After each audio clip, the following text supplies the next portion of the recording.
Welcome back to Morning Joy, where truth matters. I'm Keith Downey, your host. And on The Next Right Thing with Debbie Georgianni and Adam Blai, we're talking about religious education and formation. But without further ado, good morning, Debbie and Adam. Good morning, Keith. And we're talking about how well children absorb the faith. So I got a question for you. You went to Catholic school, right? I certainly did. Did you go to Catholic elementary school too? From first grade all the way to 12th grade. Wow. Were you a good student in religious education class? I was perfect. I was the ideal student. Did you absorb the faith? Did you find that you remember things from your childhood? I would say I absorbed probably the faith the most from my parents. From your parents. Okay, good answer, because that'll perfectly start our conversation today. So thank you so much, Keith. But Adam, did you know, which I'm sure you did already, did you know that there's a paragraph dedicated to parents being the first educators of the faith for their children in the primary catechists? It's paragraph 2223 in the Catechism of the Catholic Church, Adam, and it goes on to talk about how parents have the first responsibility for the education of their children, how they bear witness to this responsibility first by creating a home where tenderness, forgiveness, respect, fidelity, and disinterested service are the rule. It talks all about virtues and how we practice everything in the home and how parents have that unique role. And Adam, it's so in line with what we're talking about today, about this idea of how children absorb so easily things about God. They're just, it's so natural for children. But the beautiful thing of it is when it happens within the family, there's a mutual exchange of this kind of understanding of God. And, before you know it, the parents are brought into a much deeper understanding about God through the children. What do you say to that? Yeah, Deb. I had the benefit of going to Catholic school in elementary and up through some of high school too. And that was, there was a number of things that I recall from it and how it can feed back into the parents. So, formation within the Christian life, within the Catholic Christian life, of course, it's lifelong and may be useful to look at the whole spectrum of it first and then zoom in on the kids. But basically, we're increasing knowledge, right? We need to learn the faith. We need to, just like you said, read the Catechism, read the Bible, listen to preaching and commentary on the Bible. So you need to learn the faith. Number two, you need to participate in the faith. So you need to, go to the sacraments, develop prayer within the family. These are ways to bring additional grace into your life. So it's not just an intellectual exercise. And then you need to develop the virtues, basically being a good person. One of the big ones, especially early in life, is mercy, and it's so critical because the Our Father tells us God forgives us as we forgive others. So it's really, really central. But here's the thing that I think it's good to remember in our current situation with so many parents that are struggling to say, well, how do I raise my children well? First off, what you said there, Deb, is so important. And another layer to what you said about the parents being the primary catechist is you've got to live it as opposed to just say it. So children, by and large, do what they see their parents doing versus what their parents tell them they should be doing. So you need to say it, but you need to walk it, because the kids are going to notice what you're doing. If you say, well, you shouldn't smoke, it's really terrible for you, but you're smoking in front of your kids, well, guess what? They're likely to try cigarettes later because they model what they see their parents doing. Okay, so here's where it gets interesting and a little bit heavy. For children, we really do need an external framework of objective truth in order to develop morality and ethics. Children need those guide rails in life. They need rules and discipline so that they can figure out how to live in the world with other people. As we're really little, we don't really think of other people. Think of a baby. The baby doesn't think about your needs and whether you're busy, or you need rest, or you need something. The baby just cries when it has a need. It's totally self-centered. And that's good and fine and necessary at that age. But then as we grow as children, we start learning the reality that there's other people in the world, and they have their own needs and wants. Shocking. And we need to then learn, how do I negotiate living in the world with other beings that also have needs and wants besides myself? The external framework of kind of rules for society and the Ten Commandments, which a lot of it addresses living in a healthy way with other people, are actually necessary. And that is an external objective truth, as opposed to the moral relativism that we see promoted so much today, like do whatever feels good to you, and you define your own morality, and you decide whether you're a good person or not, completely discounting your effect on other people. So this is kind of a really essential part at the beginning. And then as we move into young adulthood and even later in life, we increasingly learn that not only do other people have needs and wants, but we're not perfect.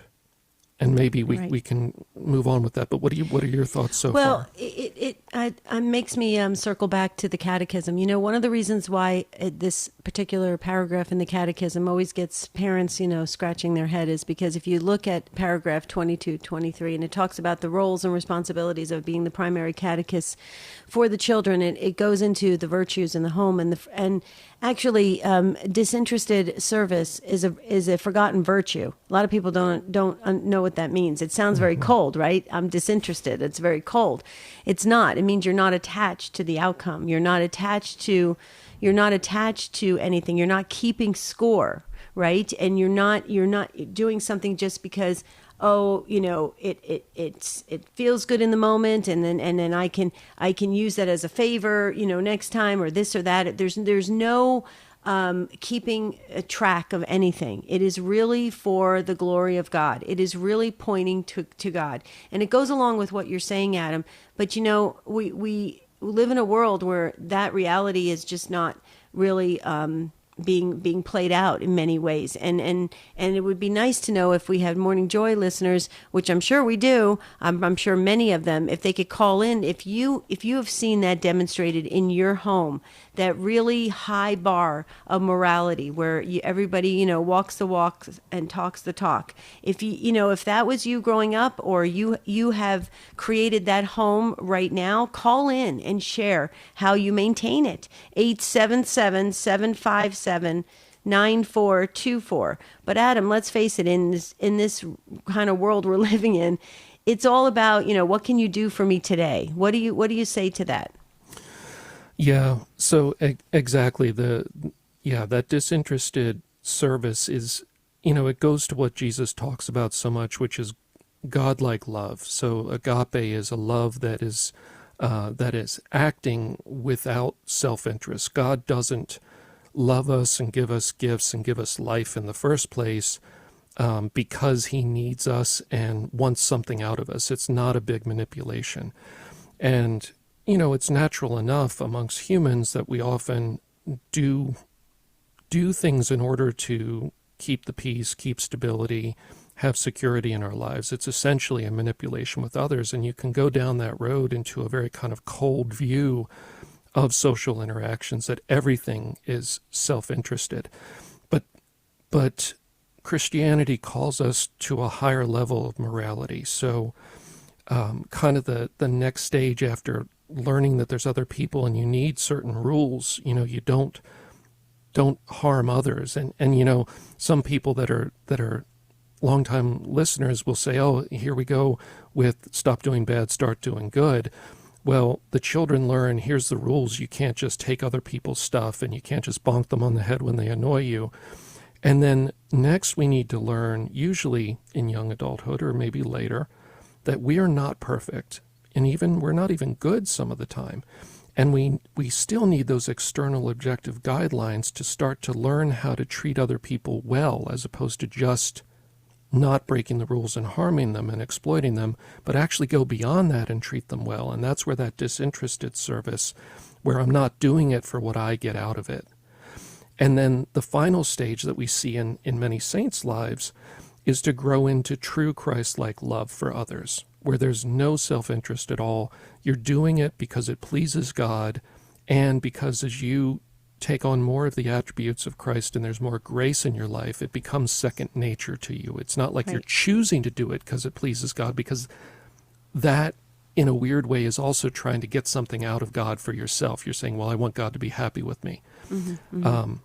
So we need to grow into a true Christ-like love eventually. Yeah.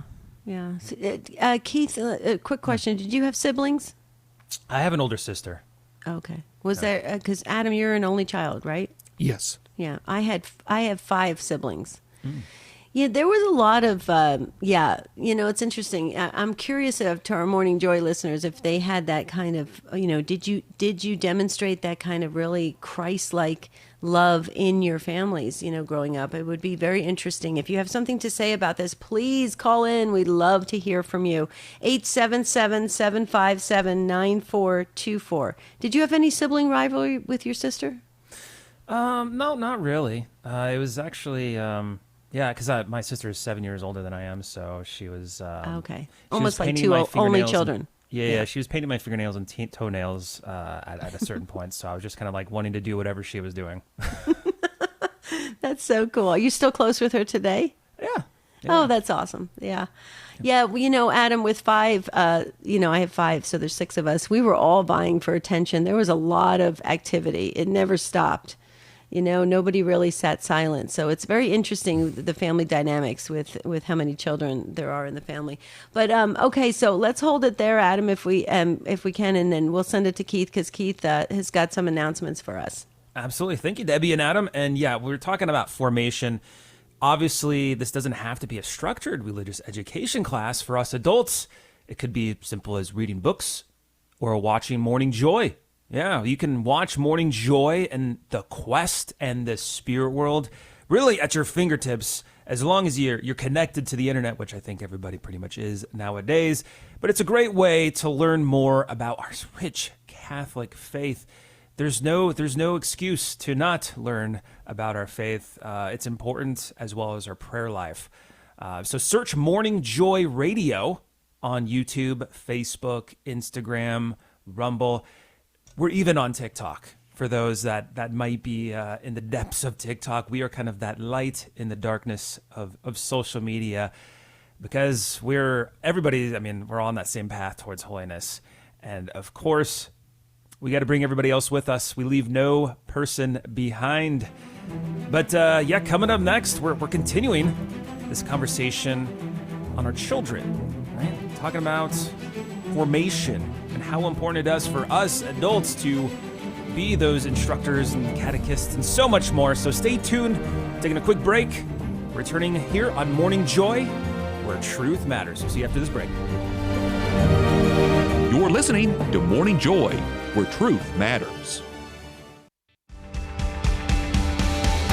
Welcome back to Morning Joy, where truth matters. I'm your host, Keith Downey, and we are talking about religious education, formation of our children, with Debbie Georgianni and Adam Blai.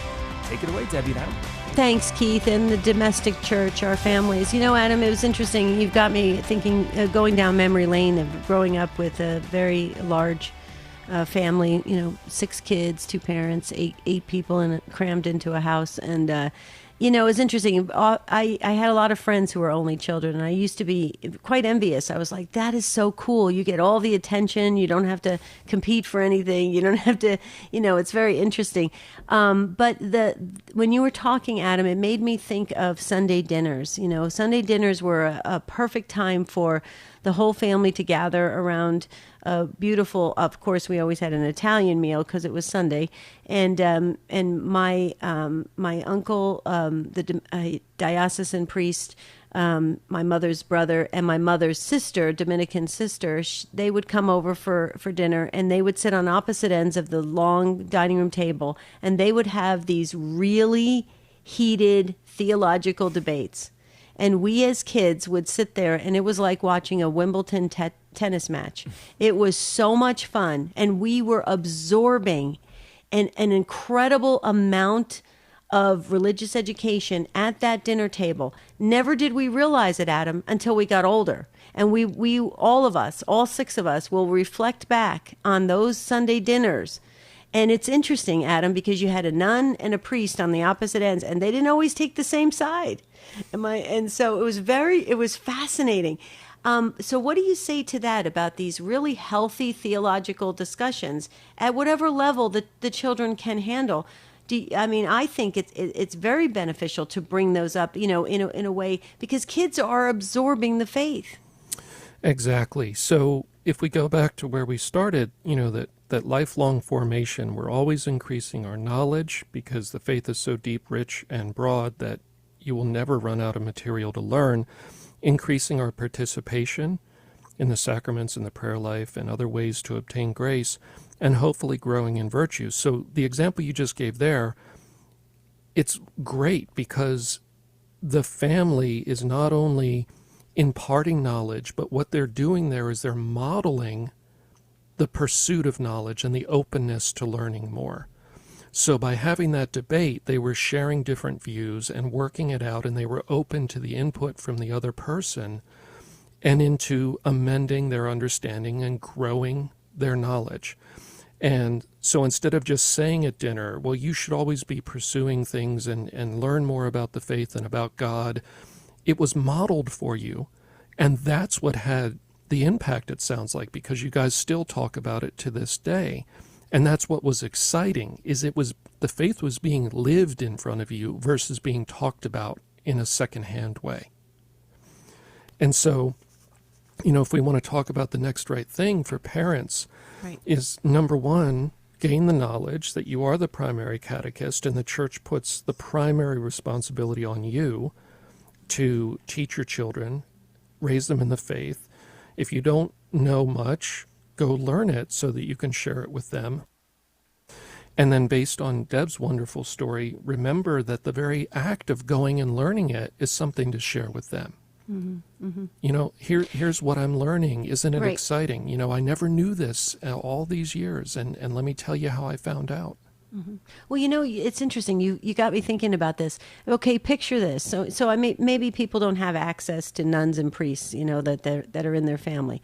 Okay, but so let's say your mom and dad. Okay, and you're having Sunday dinner. So you have mom and dad at the heads of the table. You have the kids around the center of the table, and you're letting the kids eavesdrop, right? And really listen in to mom and dad talk about their experience of God. Wouldn't it be, how many times do you hear this, Adam? We hear it all the time in life coaching when we do the intakes with clients. We'll ask them about their parents' upbringing and what they believed in the faith. And oftentimes, people in their 50s and 60s will say, you know what? I don't know. My dad never talked about the faith. He never would express how he felt about certain things. Wouldn't it be fascinating to have a mom and dad have that kind of theological, level of conversation, the kids listening in and absorbing, and they are picking up on where mom is with the faith, where dad is with the faith, that would be really cool. I wonder how many families do that. That's interesting. We'll have to have Keith ask Dave Palmer if they do that in his family. And an interesting place as we move towards the end of our segment today is to remember something that you mentioned at the very beginning, Deb, and that is sometimes children can inspire us. Mm-hmm. So don't always assume that it's only a top-down from the adults and the parents to the kids. Jesus a number of times talked about the view of children on reality, and that in their innocence and their experience of the spiritual matters and their acceptance of God and love of God is childlike, not meaning that childlike is a bad thing, that we need to be childlike, and our acceptance and love of God needs to be childlike to enter the kingdom of heaven. So that's something to reflect on too, is there is something we can learn from children. Absolutely. Well, we're going to talk more about that tomorrow on The Next Right Thing, but you bring up a really good point. There's a religious education curriculum and program called Catechesis of the Good Shepherd. And Catechesis of the Good Shepherd is a Montessori-based program where the children they have these works, right? It's a whole environment that's set up for the children to reflect on the teachings, the parables of Jesus, and they set up the story to come alive, right? Where they can actually light the candles and read from Scripture, and so they really get into what they call the works, and it's interesting, Adam. I'm actually trained in Catechesis of the Good Shepherd, and I will tell you that I can't even begin to share with you how many times parents will come back after their children have been through either the first level or the second or the third level or all three, and they'll say, "You're not going to believe this, but my child was coming home every single week and they were teaching the whole entire family. They were the catechists." And we were like, "Yeah, we know." And they're like, "Is this supposed to happen this way?" I mean, we didn't, And so then so what we did, Adam, was we started having parent classes where we would let the parents go through the works of what the children were doing so that they could get a better understanding. But you are spot on, Adam. The children as young as 3 years old, 4 years old, were bringing their parents back into the faith. And this is a true statement. And Tim is nodding his head because I believe Tim's son went through Catechesis of the Good Shepherd, and his son was doing the same thing, bringing the teachings home. Isn't that correct, Tim? Yeah, absolutely. It totally happened. Yeah. Did he go through all 3 levels or just one level? I think it was just one of the levels, but we were very impressed with that program because you could just see a change come over the kids in mass. Their entire approach when we took them into mass was completely different because of what they had experienced in the catechesis. Yeah. Isn't that amazing, Adam? Wow. And that's going on around the world, Catechesis of the Good Shepherd. It's growing in parishes. It takes a lot to you have to get all the catechists trained in those areas. You have to have a whole dedicated separate area for the program. So it takes a lot, but if parishes are willing to do that, it is, oh boy, is it amazing. Well, Adam, this is great. Let's continue this tomorrow, shall we? That sounds really exciting and good. Yes. Okay, well, you have a beautiful day. And Keith, don't forget to ask Dave Palmer if Paula and Dave, they do that with their children, if they have these great theological St. Thomas Aquinas debates at the dinner table, okay? I can see them just getting out the Summa and just going through Everett in just detail. No, I'm kidding. But Right. I'll have to ask them. Absolutely. Thanks, Debbie. Okay, And have Adam, a of great course, day. You too.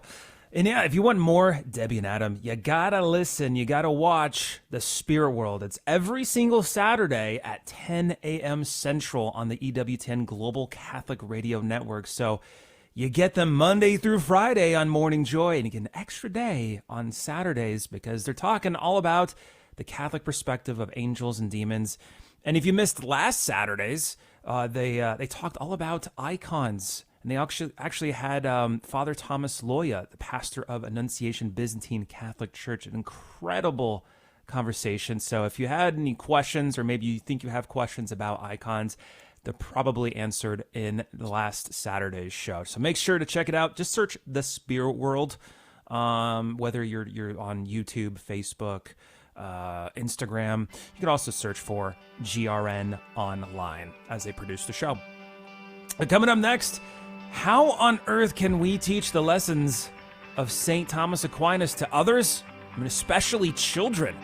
Talking about that with Dave Palmer on our Thinking Out Loud segment right here on Morning Joy, where truth matters. We'll see you after this break. You're listening to Morning Joy, where truth matters.